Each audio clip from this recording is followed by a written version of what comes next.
Hallo zusammen!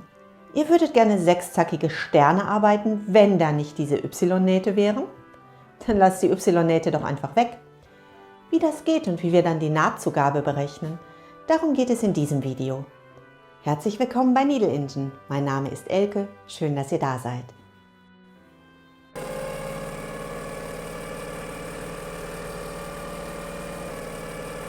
Unseren Stern arbeiten wir aus Jelly Roll Streifen, also 2,5 Inch breite Stoffstreifen und aus 3 Inch breiten Stoffstreifen. Wir brauchen ein Lineal mit einem 60 Grad Winkel, eine Schneideunterlage, unseren Rollschneider, ein Blatt Papier, ein oder zwei Feinmarker, einen Klebestreifen und daraus wird unser sechszackiger Stern. Fangen wir an. Zunächst einmal schneiden wir aus unseren Jelly Roll Streifen Rauten zu. Wie das genau geht, erfahrt ihr in dem verlinkten Video. Wir legen einen Stoffstreifen aus, 2,5 Inch breit. Wir möchten einen 60 Grad Winkel haben, also tragen wir unseren 60 Grad Winkel ab, legen unser Lineal auf unseren Stoffstreifen, markieren einmal unsere Höhe, nehmen wieder unseren 60 Grad Winkel, legen unsere Markierung an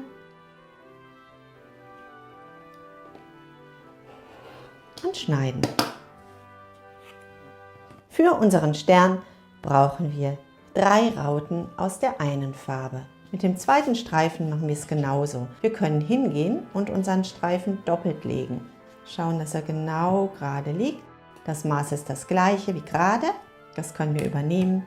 Wir schneiden einmal unseren 60 Grad Winkel ein.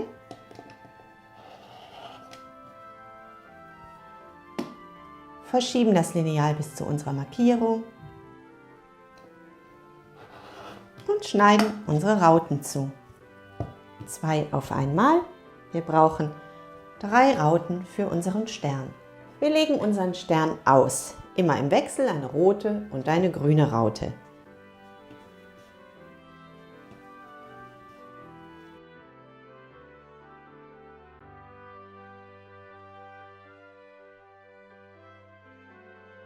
Aus der gleichen Rautengröße könnten wir nun unsere Enden legen, sodass wir am Ende unseren sechszackigen Stern bekommen. Hier haben wir jetzt aber Y-Nähte. Das möchten wir nicht. Was wir brauchen, sind Dreiecke. Würden wir jetzt aber hingehen und unsere Raute einfach in 2 Dreiecke schneiden. So, wir würden sie anlegen. Dann wäre die Raute zu klein. Wir haben hier noch eine Naht. Die Naht verschiebt unsere Raute um 1/4 Inch. Wir müssen ja unser Dreieck erstmal an unsere Raute nähen. Wir nehmen noch einmal unseren fertigen Stern. So, hier haben wir das Ganze ja jetzt ohne Nahtzugabe, weil er ja schon zusammengenäht ist. Legen hier jetzt einmal unsere Dreiecke an. So, dann hätten wir am Ende ein Ergebnis, bei dem wir hier die Naht der Dreiecke nicht mehr schließen könnten. Das heißt, wir haben eine zusätzliche Naht, die hatten wir vorher nicht, da hing das schon zusammen. Das müssen wir jetzt nachher wieder zusammennähen. Wir haben also eine zusätzliche Naht, das heißt, wir haben zusätzlich 1/4 Inch. Wir nehmen nochmal unseren fertigen Stern. So, wir können auch sagen 1/4 Inch, dann hätten wir nachher eine kleine Nahtzugabe. Wir gönnen uns ein bisschen mehr Raum, um unsere Sterne nachher noch anzugleichen. Wir nehmen also zusätzlich noch 1/4 Inch dazu, damit wir hier noch Spielraum haben. Was wir brauchen, ist also die 2,5 Inch. Wenn wir die Raute hätten, wir wollen aber die Dreiecke, wir haben eine Naht mehr, die 2,5 Inch plus die zusätzliche Naht 1/4 Inch plus den extra Spielraum, den wir uns gönnen, sind also 2,5 plus ein Viertel, sind also 3 Inch Dreiecke, die wir für unseren Stern brauchen. Die schneiden wir zu. Auch das könnten wir hier wieder doppelt liegen lassen. Wenn wir wollen, sogar vierfach, das funktioniert auch. Wir könnten bis zu 6 Lagen schneiden. Wir nehmen wieder unser Lineal und nehmen unseren 60-Grad-Winkel. Wir legen unseren Winkel an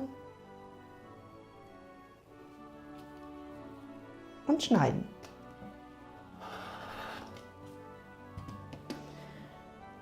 Diese 60-Grad-Linie haben wir genutzt. Die querlaufende 60-Grad-Linie ist hier. Wir wippen unser Lineal rüber zur zweiten 60-Grad-Linie, schauen, dass unser Lineal an diesem Punkt anstößt, schauen, dass unsere 60-Grad-Linie gerade liegt und schneiden. Auch das wird nochmal ausführlich in dem angegebenen Video erklärt. Für unseren sechszackigen Stern brauchen wir 12 Dreiecke. Wir legen unseren Stern noch einmal zusammen. Die Rauten und unsere Dreiecke. Wie wir die Dreiecke anlegen, ist ganz egal, es sind gleichschenklige Dreiecke. Die scheinen jetzt ein bisschen zu groß, das sollten sie auch. Dann sind sie genau richtig. Liebe Abonnenten und die, die es werden wollen, ich möchte mich ganz herzlich für eure Unterstützung bedanken. Viel Vergnügen beim Video.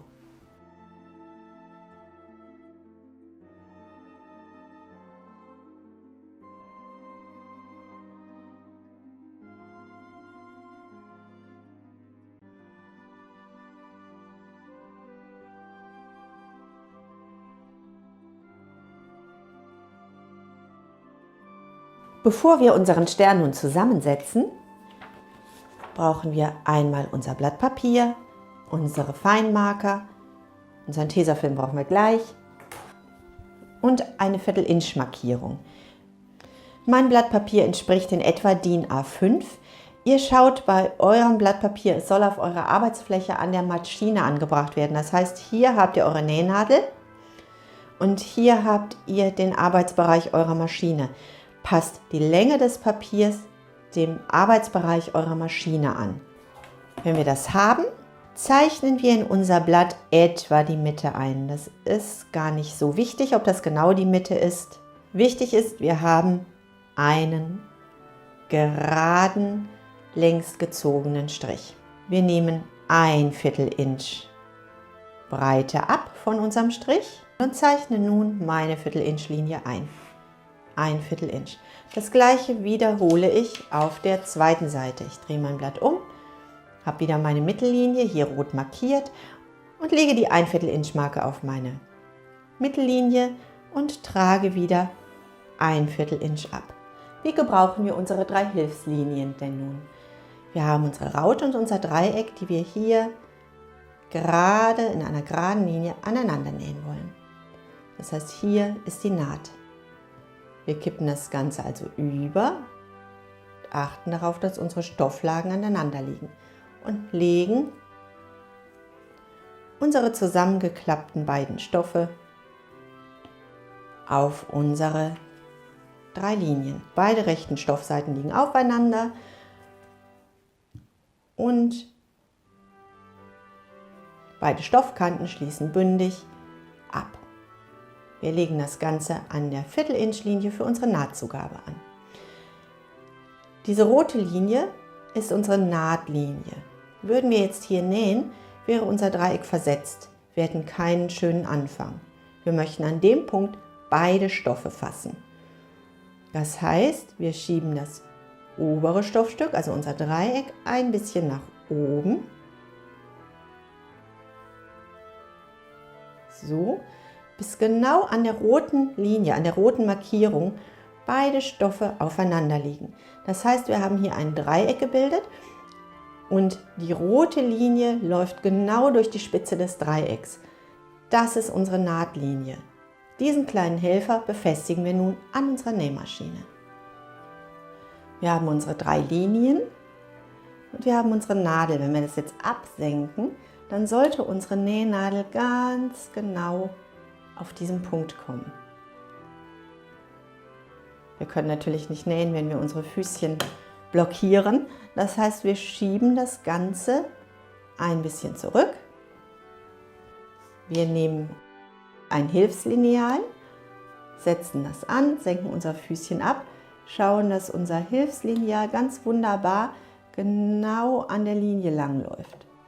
Wir nähen nicht durch unser Lineal, sondern wir schieben es ganz genau an und richten unsere Nahtlinie gerade zu dem Lineal aus. Wenn wir das haben, nehmen wir einen Klebestreifen und wir fixieren.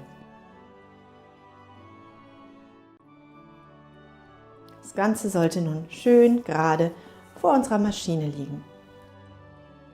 Wir nehmen eine Raute und eine linke Spitze. Klappen das über, das ist unsere Naht und nehmen das Ganze mit.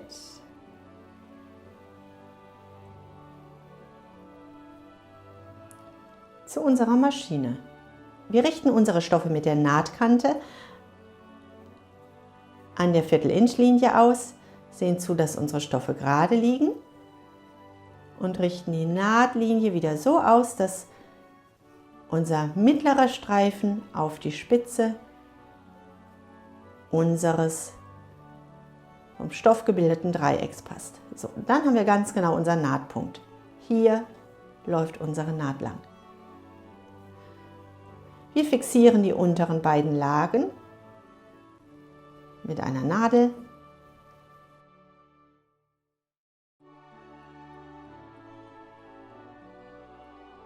Unsere Stichlänge stellen wir wieder auf ca. 1,5 ein, legen das Ganze unter unser Füßchen, haben hier jetzt immer noch die Möglichkeit, unsere Naht zu korrigieren und wir nähen ganz genau durch das von den beiden Stofflagen gebildete Dreieck.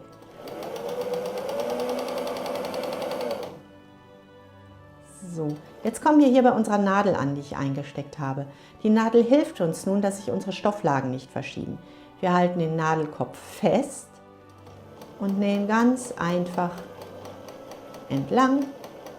Unsere Dreiecke sind nun an unsere Rauten genäht. So.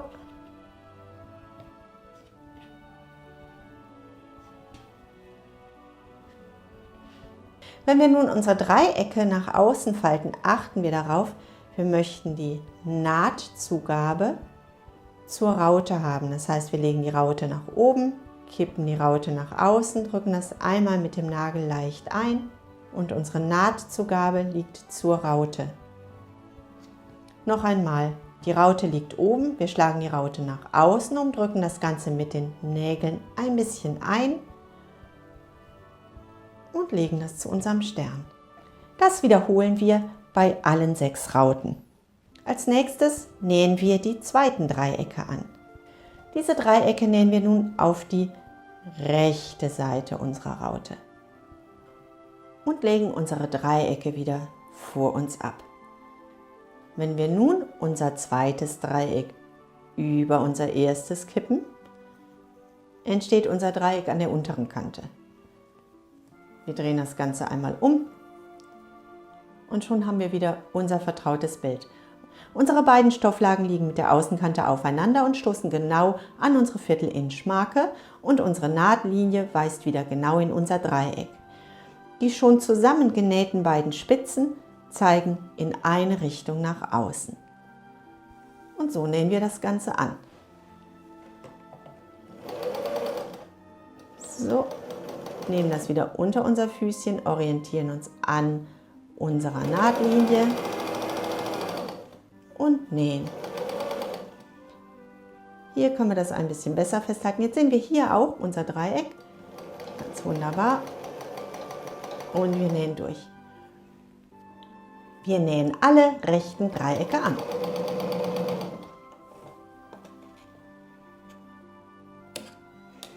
Hintereinander. So. schneiden einmal unsere Dreiecke auseinander und legen unseren Stern aus. Die Rauten wieder nach innen.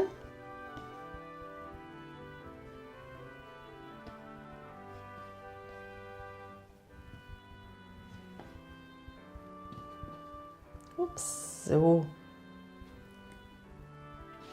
Unsere Nahtzugabe legen wir dieses Mal hinter unser Dreieck. Das heißt, unser Dreieck liegt oben und wir schlagen das einmal nach außen um und pressen die Naht wieder mit dem Finger ein. Das Ganze sieht dann so aus. Beide Nähte gehen in gleiche Richtung. Das wiederholen wir bei allen Rauten. Was wir nun möchten ist, wir möchten jeweils eine Hälfte zusammennähen. Das heißt, an unsere mittlere, hier rote Raute, nähen wir nun rechts und links beide grünen Rauten an.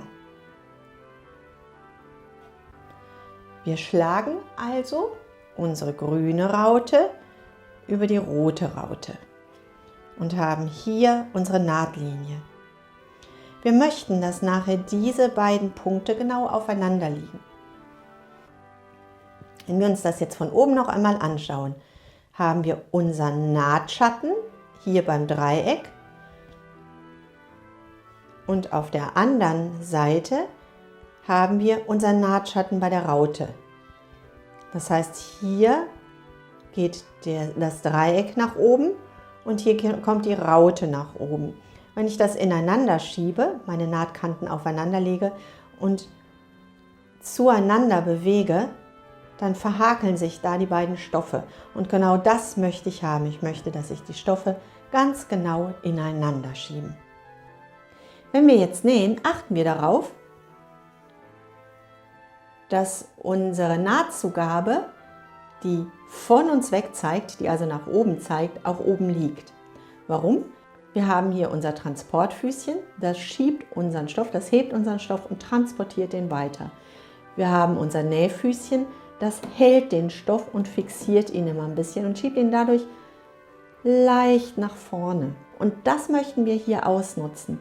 Wir legen unsere Nahtzugabe nach oben, damit, wenn unser Transportfüßchen jetzt Druck ausübt und das Ganze schiebt, schiebt das nochmal unsere beiden Nähte hier ganz genau ineinander.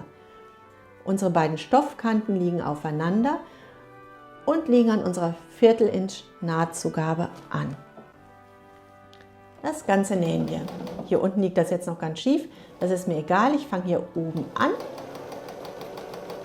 So, jetzt habe ich mein Nähfüßchen und meine Nadel, die mir den Stoff hier oben halten. Und ich kann ganz in aller Ruhe, wie so ein zusätzlicher Finger halten die mir das. Und ich kann ganz in Ruhe meinen Stoff hier unten nochmal ausgleichen. Und ich kann gucken, das fühlt man mit dem Finger ganz gut, ob meine beiden Nähte genau aufeinander treffen. Und wenn ich das habe, nähen wir das Ganze zu Ende. Jetzt kommt der Punkt. Unser Nähfüßchen schiebt die Nähte nochmal ganz wunderbar ineinander. Und wir achten jetzt einfach darauf, dass es hier parallel läuft. Das wiederholen wir auf der zweiten Seite. Wir schlagen beide Dreiecke übereinander. Wir legen beide Nahtkanten an unserer Nahtlinie und hier ergibt sich wieder unser Dreieck. Das sollte passen. So. Unsere Nahtlinien schieben sich ineinander und unsere unteren Stoffkanten treffen auch aufeinander. Das Ganze schieben wir nun zur Maschine. Unsere Maschine fasst das einmal und wir haben jetzt Zeit zu korrigieren. Wir fühlen noch einmal, liegen unsere Stoffkanten aufeinander und treffen unsere Nähte genau aufeinander. Und wenn das der Fall ist,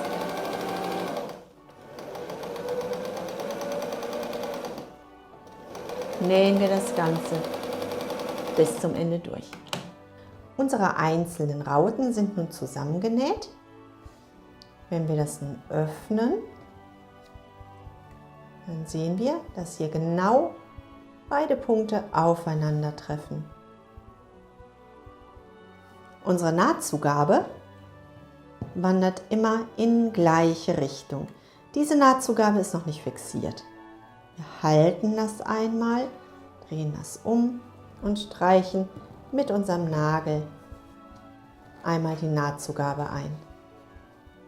Hier fällt unsere Nahtzugabe schon genau in richtige Richtung. Wir fixieren die Nahtzugabe. Wir haben also auf dieser Seite unseren Nahtschatten. Immer auf der gleichen Seite. Das Ganze haben wir zweimal. Auch hier laufen unsere Nahtzugaben in die gleiche Richtung und wir brauchen unsere beiden Hälften nun nur noch zusammenzusetzen. Im mittleren Punkt treffen sich alle 6 Rauten und wir möchten, dass genau diese beiden Punkte aufeinandertreffen. Das heißt, wir schlagen das übereinander und haben nun hier auf der oberen Seite unser Kreuz. Da stecken wir jetzt einmal unsere Nadel hinein und achten darauf, dass wir auf der anderen Seite ganz genau, so genau wie irgendwie möglich, in der Spitze auskommen. Hier ist der Punkt gesichert. Bei der zweiten Seite möchten wir das genauso. Hier ist unser Punkt. Wir stechen hinein und kommen auf der anderen Seite wieder heraus. Und zwar wieder da, wo sich unsere Punkte treffen. Wir drehen beide Seiten übereinander. Wenn wir diese Nadel fixieren und einfach umdrehen würden, dann würden sich unsere Stoffbahnen wieder verschieben. Das möchten wir nicht. Wir halten diese Nadel einfach hoch. Nehmen ein paar andere Nadeln und fixieren die nun rechts und links und stecken unsere Nadel ein. Jetzt haben wir die Mitte fixiert und die äußeren Seiten legen sich wieder ineinander. Und nun nähen wir die letzte Naht. Unsere Nahtzugabe haben wir nun wieder auf der linken Seite. Wir richten unsere erste Naht genau aus. Das heißt, wir möchten wieder, dass diese beiden Nähte genau ineinander rutschen. Alle anderen Nähte, die stören uns im Moment noch nicht. Uns interessiert nur der korrekte Anfang. Wir legen beide Dreiecke aufeinander. Beide Stoffbahnen liegen genau aufeinander, schließen bündig ab und liegen an unserer Viertel-Inch-Kante an. Das schieben wir jetzt unter unsere Maschine. Jetzt haben wir unseren Stoff wieder fixiert. Unser Füßchen hält uns das Ganze jetzt wieder fest, das ist ganz nett.